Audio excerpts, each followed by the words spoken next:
don't say anything, have people be quiet. Just tap on the microphone. Good morning!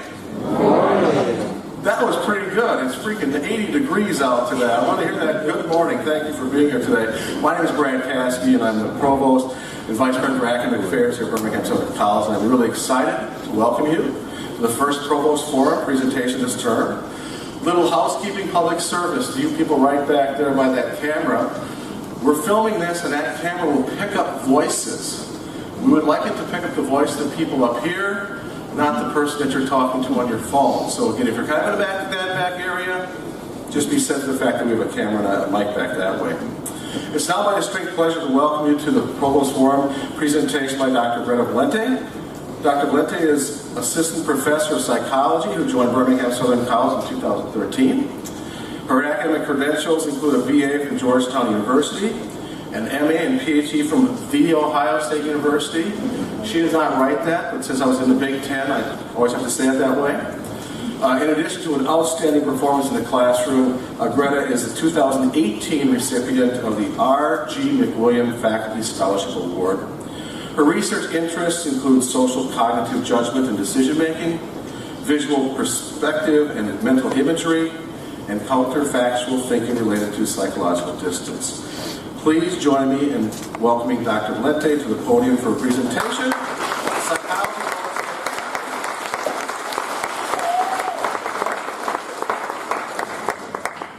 Good morning. Thank you for coming today. I know there's lots of other things you could be doing during this busy first week. So before I begin my talk, I want to start by thanking my colleagues who nominated me for this award. I'm not exactly sure of the process for being selected for it, but I really appreciate being acknowledged for my research.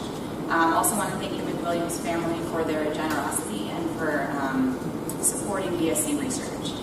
I started this project in 2008, and it was a side project at the time, and it eventually became my dissertation work, which I finished in 2012, and then I spent another 4 years getting it ready for publication, and then another year getting it through the peer review process. So I do not think this work is going to change anyone's life, at least not anytime soon, but I did work extremely hard on it for many years, and for that reason I really do appreciate recognition of this work. Not only did I spend a lot of time on this work, but as you may or may not know, psychology is a very collaborative endeavor, psychology research that is.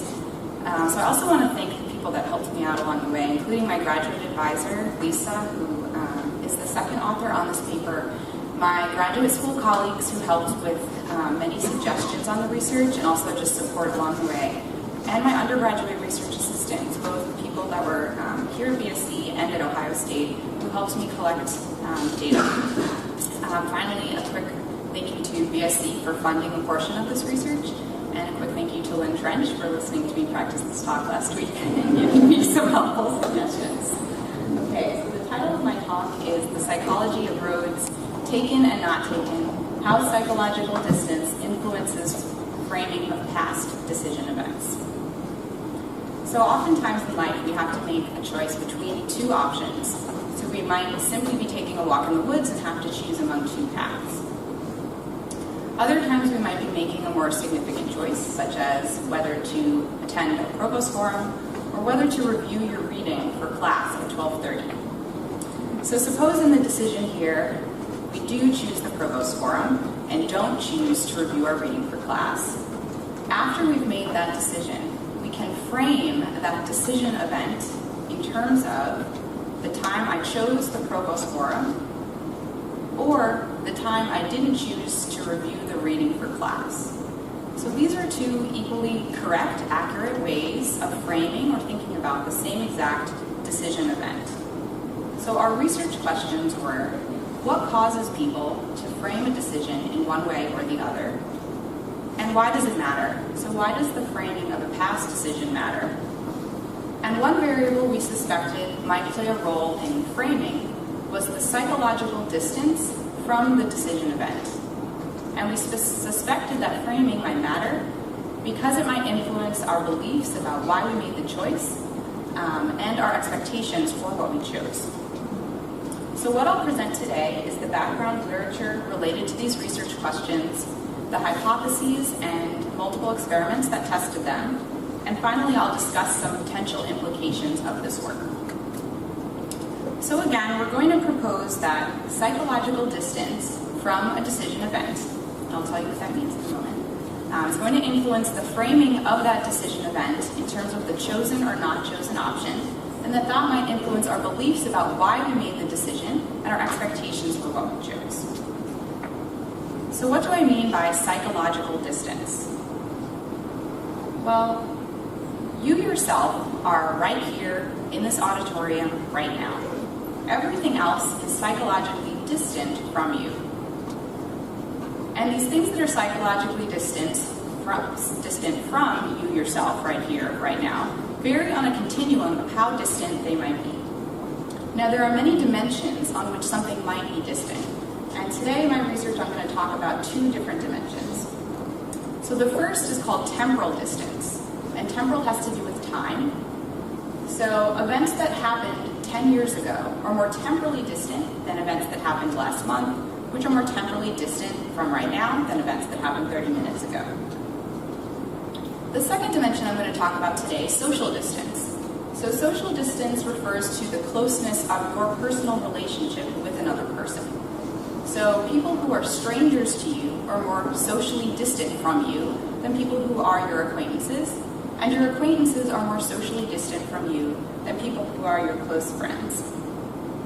So again, these are both dimensions of psychological distance.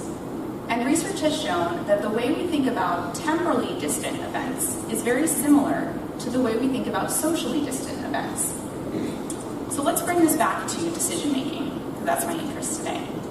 So when it comes to making decisions, temporal distance refers to when did the decision occur? Did it occur in the distant past? Did it occur in the recent past? How temporally distant from right now was that decision? And by social distance, I mean, who is the decision maker? Was it you yourself that made the decision, so you're at zero distance? Or are you thinking about the decision that another person made? And who is this person? How socially distant from you are they? Are they an acquaintance of yours? Are they a stranger? Are they a close friend? So the question is, why and how might social and temporal distance, as dimensions of the broader concept of psychological distance, why and how that might they influence the framing of a decision event in terms of the chosen and not chosen option? Well, research has shown that for a distant decision event, regardless of the dimension on which it is distant, whether it's temporal or social, for any sort of distant decision event, people understand the event more in terms of the event's defining essential features, the gist of it. So by a defining feature, this is a feature of an event that if you were to change that one feature, you are changing the entire nature of the event.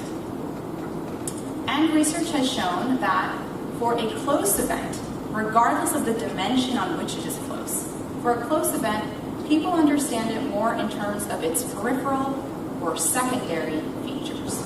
So a secondary feature is one that if you were to change that feature of an event, it wouldn't change the overall nature of the event itself.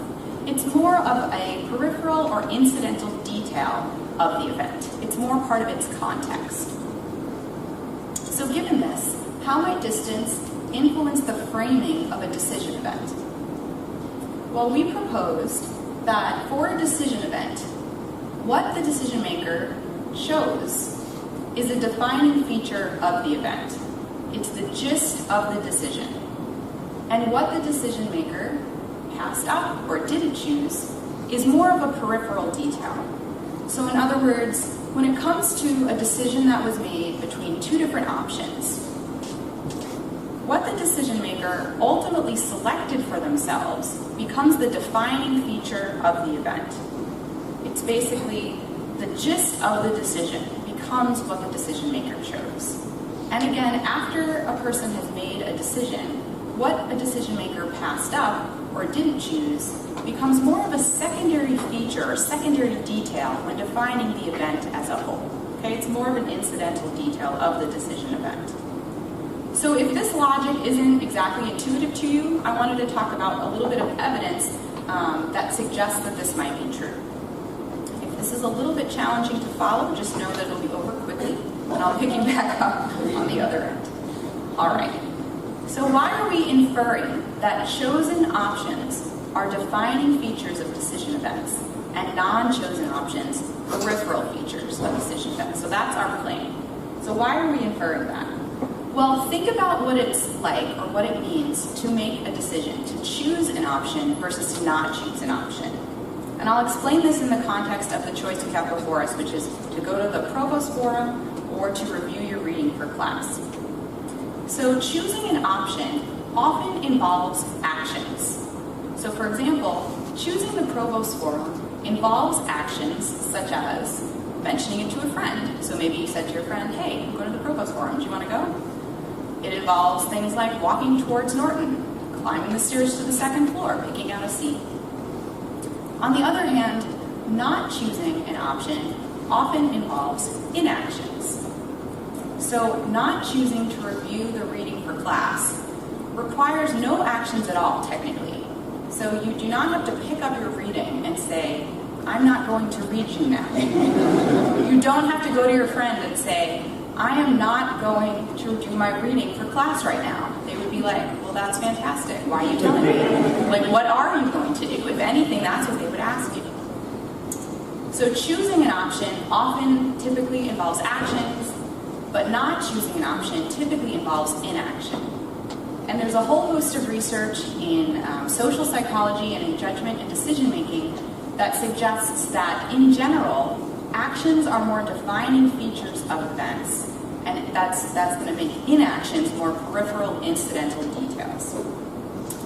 So again, we're now claiming that actions are more defining features of events in general, inactions are more peripheral details, and the evidence for that comes in two forms. First, research shows that actions are inferred as more causal than inactions, even when they produce the same exact outcomes. And we know that we're more likely to infer what someone's attitude is from actions they take rather than from their inactions. Now, I'm not going to discuss these two papers in a lot of detail, but just know that they support this overall claim that actions are more defining features of events and inactions are more peripheral. So to sum up the literature that I just covered and the inferences that we're making from it, we know that choosing an option typically involves actions. We know that actions are defining features of events in general. And we know that defining features are more prominent when thinking about distant events. And then on the flip side, not choosing an alternative typically involves inaction. We're claiming that inaction is more peripheral, more secondary. And we know from research that peripheral features are more prominent when thinking about close events. So given this information, we predict that distant decision events will be framed more often as I chose X rather than I didn't choose Y, relative to close decisions. And here, X and Y are simply the two options you have available to you. So in other words, we're predicting that distant decisions will be framed more in terms of chosen options than close decisions. I'll just give you a moment to look at that. Okay. So with regard to hypothesis 1, we ran we ran a lot more experiments in this. So I'm going to talk about two experiments that tested hypothesis 1. And first I'm going to provide an overview of these two experiments since the two of them are fairly similar in nature. So in each of these studies, participants read two scenarios about decisions that were made between two salient options.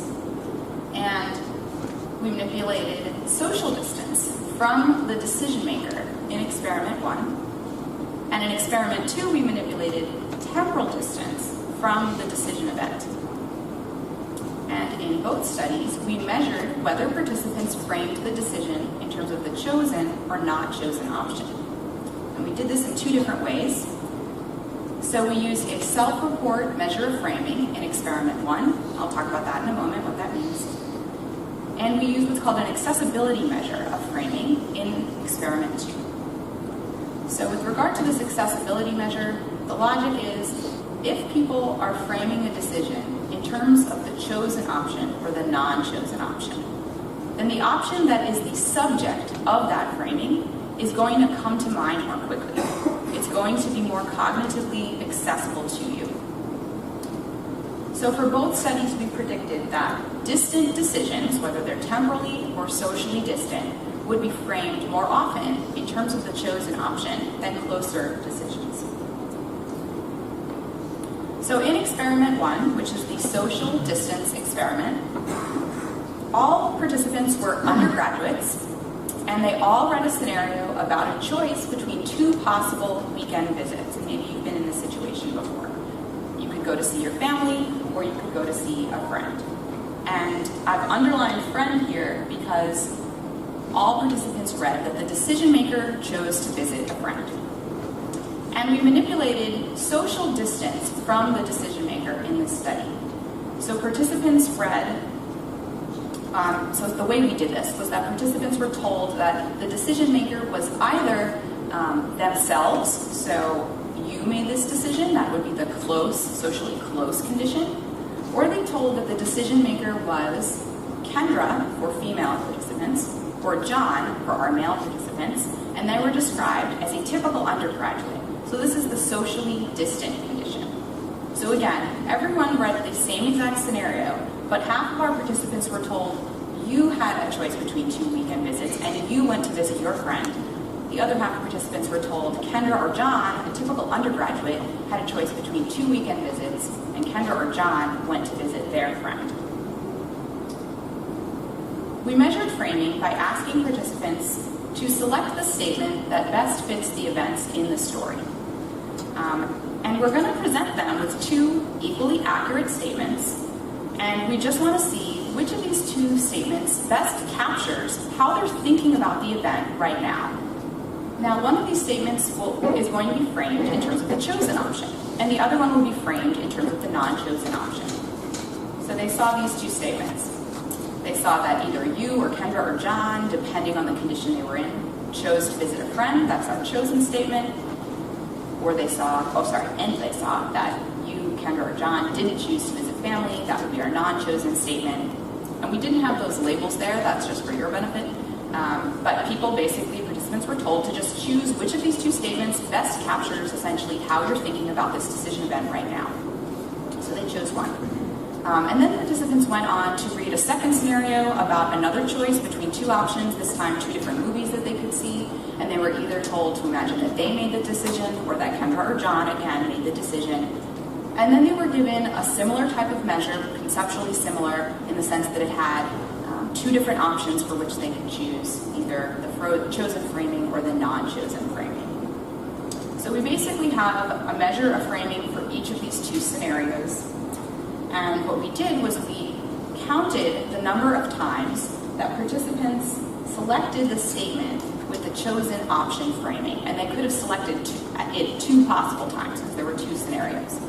So once we counted the number of times each person selected that framing, what we did was use a t-test to predict that value. So to predict the number of times they chose the chosen option framing from their social distance condition. So from the group they were in, whether it's the close group, you, or the distant group, Kendra or John. So if you like stats and numbers, you can look below the text, and if you don't, you can look up top, because I'm going to summarize the results here. So what we found was consistent with our prediction. Decisions made by socially distant others were more likely to be framed in terms of the chosen option than decisions made by participants themselves. So again, consistent with our hypothesis, distant decisions are more likely to be framed in terms of chosen options than close decisions. So moving on to experiment 2, that was the one that manipulated temporal distance. Here, all participants read a scenario about Erica, and Erica chose between attending a football game or attending a party. And we manipulated the the temporal distance, the time that has passed since that decision event. So we manipulated temporal distance by manipulating whether the event was described as having taken place last week, that's going to be our temporally close condition, or whether that decision event took place last year. So that is our temporally distant condition. And in this study, we measured framing by measuring the accessibility of the chosen and the non-chosen options. So I'm going to leave out how exactly we measured accessibility, but I'm happy to take questions on it later. But just know that if you are framing a decision in terms of a given option, that option will be more cognitively accessible to you. In other words, come to mind more quickly than if you're not framing that decision in terms of that option. So before I show the results, I just want to remind you of our hypothesis. Our hypothesis is that distant decision events will be framed more often in terms of chosen options rather than non-chosen, relative to close decision events. In other words, as distance increases, the accessibility of the chosen option should increase. It should come to mind more quickly. And as distance increases, the accessibility of the non-chosen option should decrease. So that should become less accessible to you. It's going to come to mind more slowly. So I'm not going to explain the detailed analyses that we did, but if you're the type of person that likes that sort of thing, feel free to take a look there, ask the question later. So for the rest of you, I'm going to summarize the results in words. So the first thing that we found was that chosen options were relatively more accessible than non-chosen options overall. So what this means is that chosen options came to mind more quickly than non-chosen options. But more important and consistent with our hypothesis, get ready, the relatively greater accessibility of the chosen option was marginally more pronounced for temporally distant decisions than close decisions. So I'll give you a moment with that.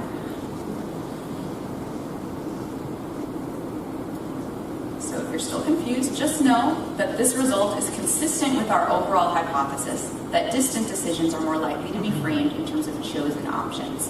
So we showed this in two different ways with different measures. So to summarize where we are so far, distant decision events are more likely to be framed in terms of chosen options rather than non-chosen options relative to close decisions.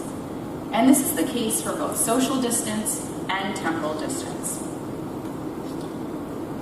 So we know that distance influences decision framing. So the next obvious question that our reviewers asked after we initially submitted the paper without this next study was, why do we care? Why does this matter? Why does framing of a past decision matter? So we brainstormed and we thought that maybe the way you framed a past decision would influence your beliefs about why you made that choice. What motivated, what drove that particular choice that you made? And then that would influence your expectations for the option that you chose. So the link we're going to be examining now is this link here between framing and beliefs and expectations. So what exactly did we hypothesize about how framing would influence beliefs and expectations? So what we hypothesized, what we predicted, was that relative to framing in terms of the non-chosen option, framing in terms of the chosen option will cause people to believe that their decision more strongly reflects their liking for the option they chose rather than distaste for the alternative option. So in other words, they're going to be more likely to think, if they frame in terms of the chosen option, that they chose what they chose because they wanted that thing, they liked it. That's what motivated them to choose in the way they did, rather than that they were trying to avoid something that they didn't like.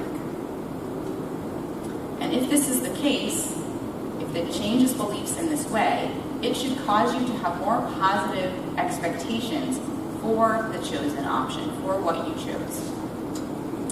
So thinking about this choice that you may have made today, if you have framed the choice in this way, in terms of the chosen option, this should cause you to believe that your decision to attend this provost forum today was driven by your liking for provost forums, and not driven by your dislike for the reading that you should have been reviewing.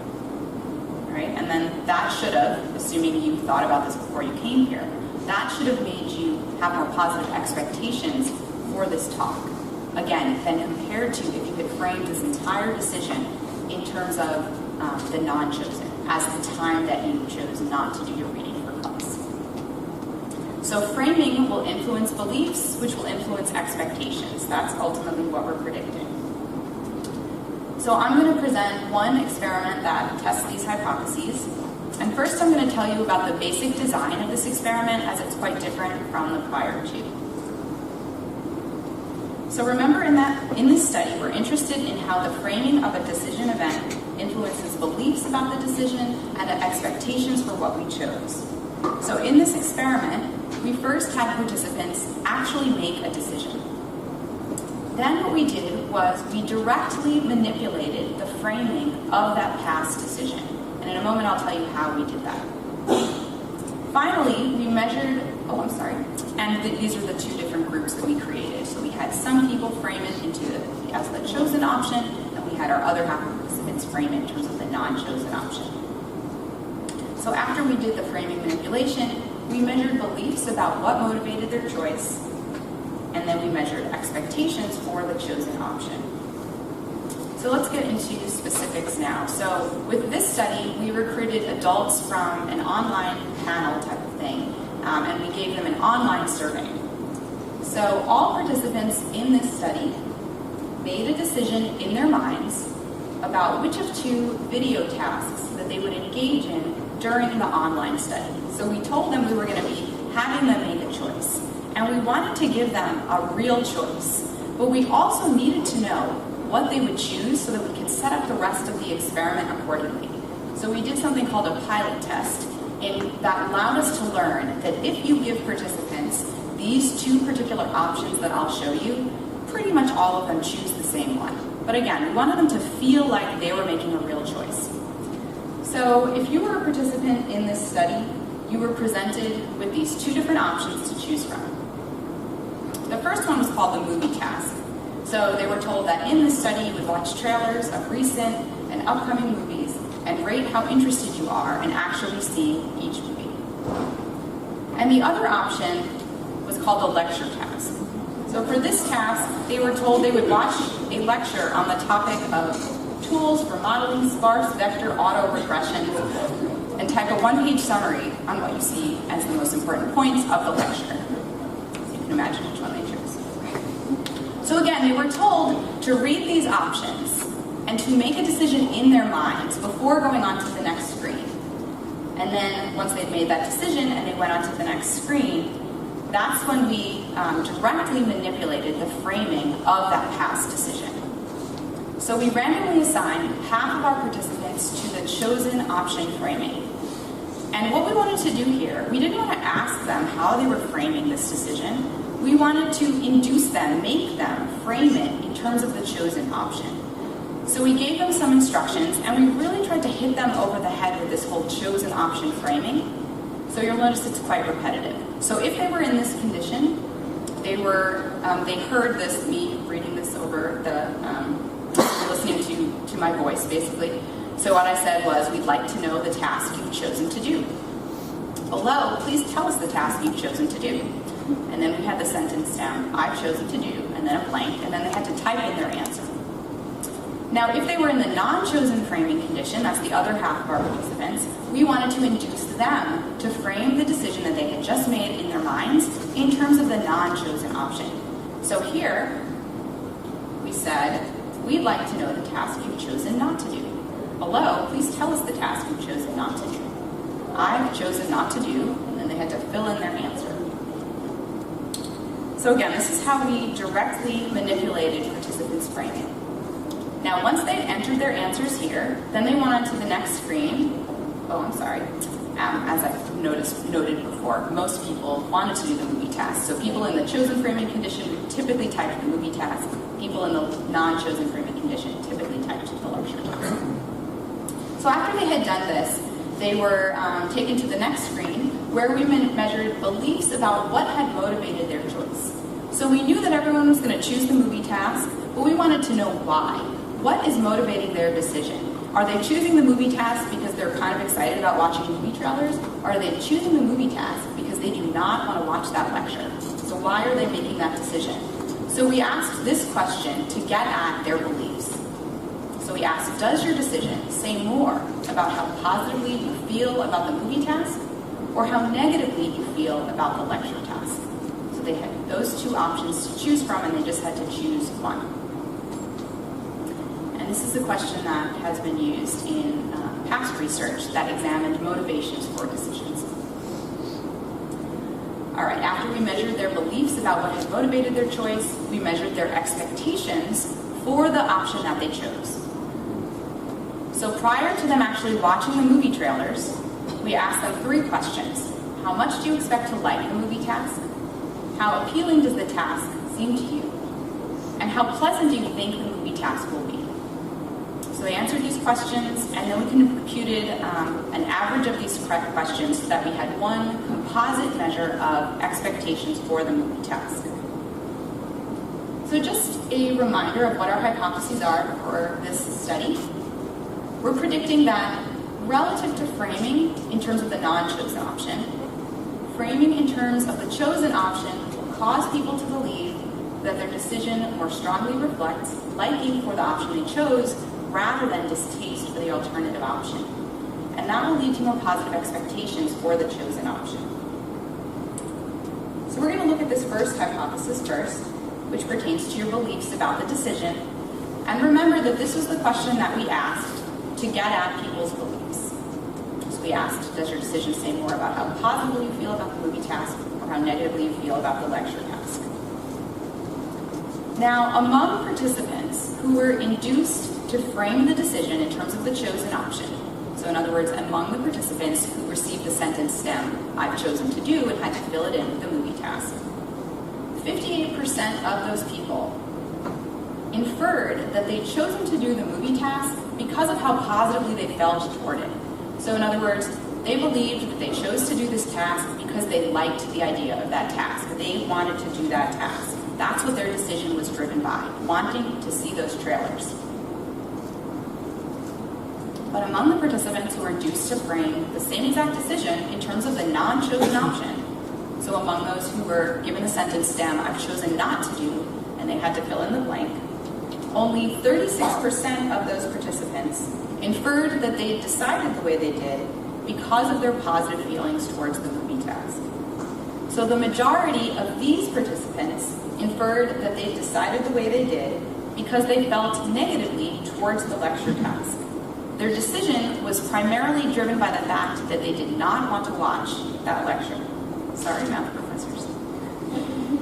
So in summary here, framing the decision as having chosen the movie task made people infer that their decision reflected a liking for the movie task. On the other hand, framing the decision as having not chosen the lecture task made them infer that their decision reflected distaste for the lecture task. And one reason we thought that this might matter is that these beliefs might carry over to influencing people's expectations for the task that they selected, which is the movie task. So again, we had used those 3 questions to measure expectations for the movie task. And what we found here, so we're looking at the relationship between beliefs and expectations. What we found here is that the more that participants believed that their decision reflected liking for the movie task, rather than their dislike of the lecture task, the more positive their expectations for the movie task. So the beliefs variable that we measured was related to the expectations variable. So if you have certain beliefs about why you made a decision, it's going to influence the expectations you have for the thing you're about to experience. All right, so I'd like to summarize those results and then briefly discuss some implications of this research. So in terms of the summary, we've learned that people are more likely to frame distant decisions than close ones in terms of chosen options compared to non-chosen options. We know that framing in terms of chosen options encourages people to believe that their decision more strongly reflects liking for the option they chose versus distaste for the alternative. And we know that as a result, people who frame in terms of chosen options have more positive expectations for the option they chose. Now, in terms of implications, McWilliams is a basic researcher in social psychology, which means I'm primarily interested in how does my work connect to existing theories? What does it add? How is it consistent or inconsistent? I'm not so much focused on how is this research going to solve a real-world problem. And the journals that I publish in are also basic research journals. It's very theoretical. But I thought it would be a little bit more interesting for you if I tried to think about and talk about how this work allows us to understand the real world a little bit differently. And you might have your own ideas. Sometimes it's hard to kind of get out of the mindset of thinking about theories, and I kind of completely miss a really obvious implication. So maybe you'll be able to tell me one later today. All right, so to start on my section of implications, what does this research suggest about how you will all think about your decision to attend this Provost Forum? Well, assuming that you yourself made this decision, and you made it maybe this morning, and you made it on campus, that would be a relatively close decision. You may still be thinking about the alternative activities that you could have been pursuing, and how those factored into your decision to come today. But as you think back on this decision, hours, days, months, years from now, because I'm sure you'll all be thinking about this still years from now. As you think about this years from now, this research would suggest that you'll be more likely to frame this decision as the time that you chose the Provost Forum. And if you think this way, years from now, you'll believe that you chose it because you liked Provost Forums. So distance from this decision will influence what you believe drove, your perception of what drove your decision today. And that may or may not line up with reality, right, years from now. So here's our psychological distance continuum again, and a summary of the findings, really abbreviated. So while our work manipulated temporal distance and social distance, we predict to find the same effect that we found for any dimension of psychological distance, which includes spatial distance, which is how physically far away did something take place. So our work should have implications for how we think about any type of distance. So if distant decisions are perceived as having been driven by the chosen option and influence your beliefs, because you think you like that option more, and influence your expectations, you expect more positive things to come out of that option, what does it suggest? Well, it suggests that you may believe that decisions made by socially distant others were driven by their liking for the option they chose, rather than their distaste for the alternatives. And this might lead you to incorrect inferences about what those unknown decision makers are like and what they like. So their choice may have very well been driven by their dislike of the bad alternatives available to them. But again, at a distance, you don't heavily weigh those alternative options and how they might have driven somebody's decision. So there was actually some really interesting research that connects to the findings that I've been talking about today. And this research was done during the Bush versus Gore election season. And what they showed with this work is that self-proclaimed Bush voters believed that other Bush voters, so socially distant Bush voters, were voting for Bush because they liked Bush. But they acknowledged that they themselves were voting for Bush, not because they liked Bush, but because they did not like Gore. Same thing for self-proclaimed Gore voters. So those Gore voters said that those other people are voting for Gore because they like Gore. But they, at the same time, said, no, I myself am voting for Gore, only because I do not like Bush. So there was this disconnect in the perceptions that people had between what drove their own decisions and what drove other people's decisions, when in reality, it was probably the case that everyone's decisions were driven by their distaste for the alternative candidate. Okay, so that's consistent with what we've shown today, because we're showing that socially distant others' decisions, we frame those, we think about those more in terms of the chosen option. We can also think about you yourselves who have made decisions at a distance. So has anyone here just returned recently from abroad? Okay, a few of you. So you might have made decisions in these faraway places. And you might be wondering right now why you made these certain choices of things to buy or activities to pursue in these faraway places. So given that those decisions happened in a faraway place, we're more likely to think about those decisions as being driven by our desire to have what we chose, our desire to experience what we wound up experiencing. When your decision may have, in fact, been driven by your distaste for the alternative options that were available to you there. Another point is that this work suggests that you'll believe that your own distant past decisions were driven by what your liking for what you chose rather than distaste for alternatives. So if you're a student right now, you might be thinking about the decision you made in October to take certain classes that you're taking right now. So that person in October, that's your distant past self. And you might be puzzled right now because you're like, why did I choose this? I don't like this.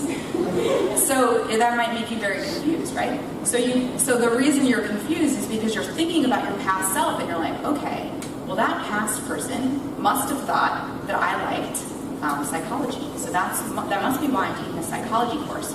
So when you make that inference that your distant past self must have liked psychology and chose psychology courses because you liked it, that could make you more committed right now to the courses that you're in. It could make your expectations even more positive for them, even if you're still a little confused.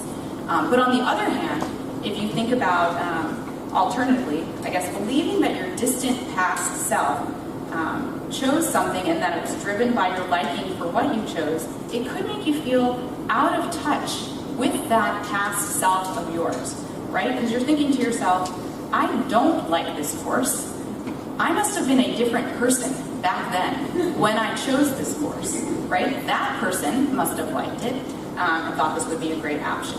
And that can be a really unsettling feeling, to feel like you do not know your past self, that you're not really in touch with them, with who you used to be. Meanwhile, it is very possible that if you go back to October in reality, maybe there weren't a lot of options left by the time you registered. Maybe the options left were not great by the time you registered. So it could have been that it was the alternative options available to you that you didn't like, that you really didn't like, that drove your decision at the time. But again, when we think about that decision now, we think about it as, well, I must have liked what I chose. So I want to say that we often find ourselves in the same circumstances as Robert Frost. There are two alternatives. We must choose one to the exclusion of the other. And later on, we have to describe that particular time that we made that choice. So in composing his poem shortly after his walk, Frost frames his decision in terms of the non-chosen option, right? The road not taken. And much of his poem mentions that not taken road, which again is the road he's thinking about during his walk and shortly after his walk. So the decision is close when he's thinking about that not taken road. However, it seems as though in the last stanza here, Frost anticipates how he will look back on the choice from a distance, ages and ages hence. And his focus seems to turn from the not taken road to the less traveled road, and that's the road that he took, the road that he chose. So the research I discussed today suggests that Frost's intuition about which road he'd think about years later was actually correct. And furthermore, our research suggests that his intuition accurately captures how distance influences decision-making more generally. And it suggests that this framing has consequences for our beliefs and for our expectations. Thank you.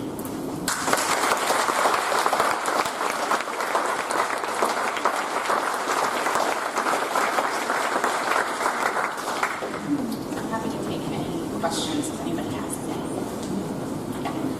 I'll start. Tons of work in social science is really interesting. This is fascinating research you're doing. My question is, does the outcome of the decision make a difference? And I'm thinking, I choose to go to a movie, movie's fine. I don't get the movie, I'm attacked and beaten there. So I'm thinking temporally in the distance, would I potentially make a difference when I'm thinking back of not why did I choose to go movie, but why did I choose to stay home? What is that? Yeah, so whether the decision ends well or poorly. Yeah. So actually in the second study I presented, that was an additional factor that we manipulated. So we manipulated whether the decision ended well or ended poorly, like the football game it rained, I think, and the party had good music or food, I don't know. So we manipulated that factor of the outcome of the decision, and we found that that does have an effect on how we frame it, but it doesn't. But distance has a simultaneous type of effect. So there were two main effects, basically, in that case. But yeah, absolutely. There's so many things that are going to influence how you frame a decision. What was tricky about this research is that we were trying to hold all of those things constant and not make one of the options, people lean towards one option over the other, so we could just isolate this effect of psychological distance. But yeah, absolutely.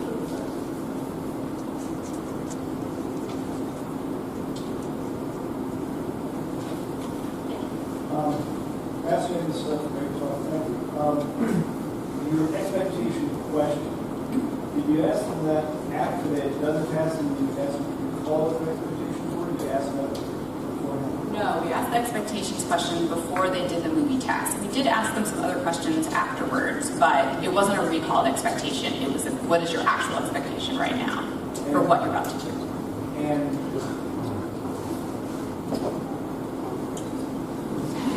Yes. Thanks. I'm curious how you measured accessibility. You said 50 questions on it. Sure. So I have a quick slide I can show you. Secret slide. All right. So we asked, to measure accessibility, we asked participants to respond as quickly as they could to two different questions, one at a time. So these are screenshots that I took of the computer for the two different questions. So they were answering two questions that had correct answers. So on the left, they read a scenario in which Erica attended a football game. So everyone was supposed to hit the key on the left that corresponded to football game as quickly as they could to answer that question.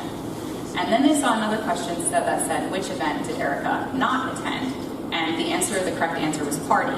And they were supposed to hit party basically as quickly as they could. So our inference that we made is that for the question on the left, that's measuring the accessibility of the chosen option. So if they were thinking already in their mind, Erica chose the football game, Erica chose the football game, they're going to be more quick to answer with the football game. But if the whole time they were thinking Erica didn't choose the party, then they're going to be slower to answer that question on the left than the one on the right. Does that answer your question? Sure. Yeah. Don't ask me a stats question. Or if it is, make it easy.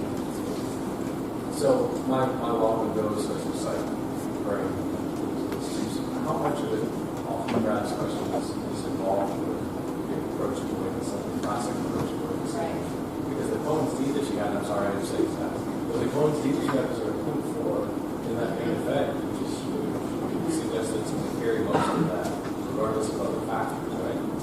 Yeah. So even when you manipulate the desirability of the outcomes, they interact when they. So you're talking about the third study?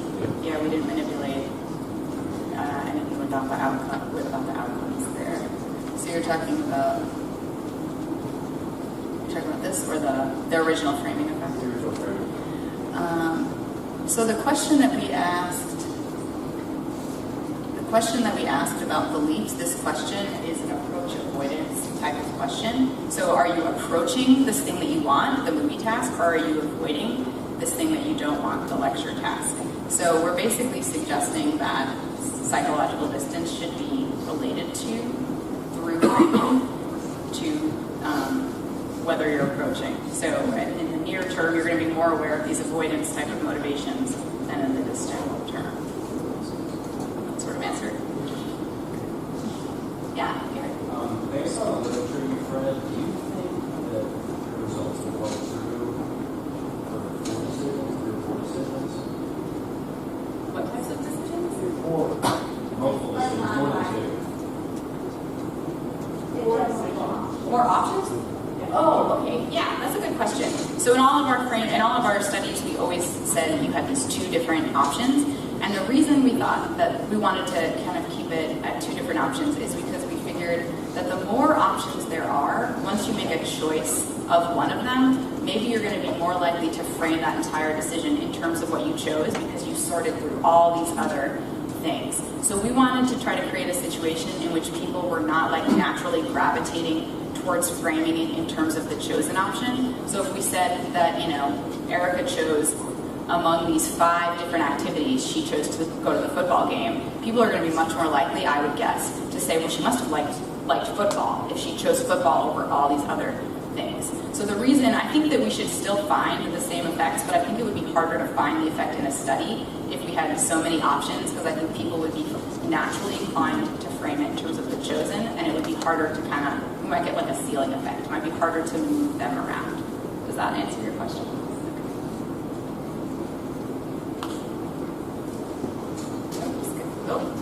Why don't we go to the back there? So the decisions that we make are more cognitively accessible over time. But I know that the regrets that we have for decisions we didn't make are more cognitively accessible over time. So I was wondering if you could elaborate on the relationship there. That's a great question. So if I'm understanding it correctly, she's talking about how the passage of time influences kind of like the types of decisions we think about or the framing of our decisions. So there's actually research, as she was saying, there's research that shows that when you think about inactions from your life, you're more likely to regret those inactions when you think about your life as a whole. So in other words, inaction regret increases over time. So with this research here, even though I use the logic of choosing involves an action and not choosing involves an inaction, I'm distinguishing these types of decisions from decisions that are kind of more classically actions versus inactions. So there's a way to think about decisions in 2 categories. We have opportunities that you can take or not take. So you can take an opportunity and then it might go poorly. That's an action regret. You can not take an opportunity and regret not taking it. Here, I would describe these decisions not really as opportunities, but as, I forget what they're called, but they're basically choices between 2 or multiple salient things. So it's not like did you take advantage of an opportunity or not, it's did you, among these different options, which of them did you choose? So if you think about this type of decision as different from the other ones, there's no problems. But if you ask the question that you did, which is kind of trying to compare non-chosen options to inactions, it's inconsistent with what we've shown here. So that was a good question because we were asked to explain that in our paper, what the apparent inconsistency between the other work that I do and this work.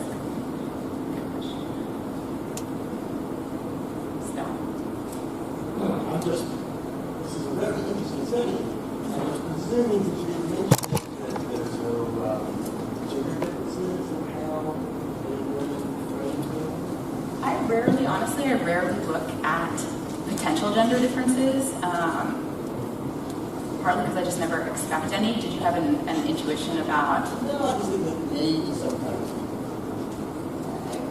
I have a own bias that maybe I didn't see to it. So more chosen framing and females are more avoidance framing. I don't know. My students who took a class with me might know something about gender differences and decision making more than me. I don't know. I think that's a good question, though. It could be the case that maybe one would lean more towards one than the other, and we would see that effect on top of everything that we already have, but I'm not sure I've ever actually looked at that question.